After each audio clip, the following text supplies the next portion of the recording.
Përshëndetje, përsëri unë dhe përsëri për të rejat e vitit që po troket.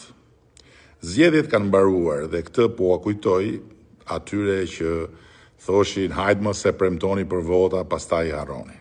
Po ja ku jemi, nuk kemi zgjedhje përpara dhe ne jo vetëm nuk premtojmë thjesht për vota, jo vetëm nuk harrojmë, po ato 83 mandatet e ati besimit të jashtëzakonshëm që morëm nga njerëzit, na kanë vënë në pozita pune si kur më parë dhe çfarë jam zotuar e konsideroj minimumin e borxhit moral të Partisë Socialiste ndaj shqiptarëve. Siç e kemi të shkruar në programin që paraqitëm para zgjedhjeve, paketa fiskale e parashikuar qysh në buxhetin e vitit të ardhshëm do të hap një kapitull të ri mes sipërmarrjes dhe administratës tatimore. Paqja fiskale. Paqja fiskale e promovuar gjatë procesit elektoral është tani më një paket e shkruar, e konceptuar për të forcuar bashkëpunimin dhe rritur besimin mes administratës tatimore dhe sipërmarrjes e po ashtu anasjelltas. Do të mbyllim çështjet e vjetra pikërisht për t'i dhënë krah këtij besimi dhe për të forcuar këtë bashkëpunim. Po si do mbyllen çështjet e vjetra? Procesi do realizohet në 2 forma kryesore.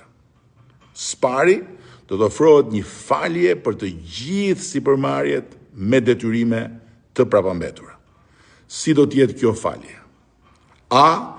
Fshirje plot e detyrimeve tatimore të papaguara që i përkasin periudhave më të hershme se 10 vite, të regjistruara në llogaritë tatimore të subjekteve. B. Fshirje 50% e detyrimeve për periudhat 5 deri në 10 vite, nëse shuma e mbetur paguhet një herësh brenda një afati të përcaktuar, së bashku me fshirjen e gjobave dhe të interesave. C. Fshirje 25% e detyrimeve për të njëjtën periudhë, 5 deri në 10 vite, nëse shumat paguhen me këste brenda një viti, gjithashtu edhe kjo me fshirje të gjobave dhe të interesave. D. Fshirje e gjobave dhe e kamatvonesave për periudhat 1 deri në 5 vite, me kusht që të paguhet i plot tatimi, tarifa ose kontributi i të njëjtës periudhë. Nga ana tjetër, do t'u jepet mundësia të gjithë sipërmarrjeve të korrigjojnë pasaktësira në deklarimet e mëparshme në pasqyrat e tyre financiare.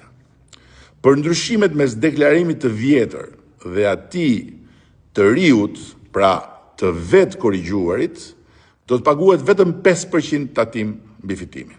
Por nuk mbaron me kaq. Si do të krijojmë ne një marrëdhënie të re, besimi dhe bashkëpunimi mes administratës dhe sipërmarrjes në të ardhmen. Për një periudhë që mund të shtrihet deri në 3 vite, sipërmarrjet mund të lidhin marrëveshje vullnetare me administratën tatimore, ku të pranojnë të rrisin me 18% fitimin e tatueshëm krahasuar me vitin e kaluar, që do thotë se ky fitim tatohet sipas ligjit në fuqi, ndërsa për çdo shtesë mbi këtë fitim, tatimi do të jetë vetëm 5%. Gjatë kohës që është në fuqi marrëveshja e paqes fiskale, sipërmarrjet nuk do të nënshtrohen kontrolleve tatimore që lidhen me tatimin mbi fitimin. Është një paqe e shkruar, siç thash, e cila do të diskutohet në kuvend. Dhe jo më një paqe thjesht e propozuar në një program elektoral.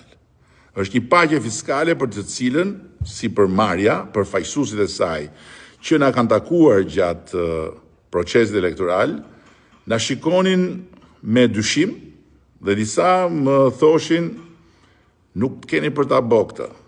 Kjo është shumë e bukur, po kjo nuk do bëhet. Ja pra ku është dhe do të bëhet, sepse këta jemi ne, ky jam unë, kjo është Partia Socialiste e Shqipërisë.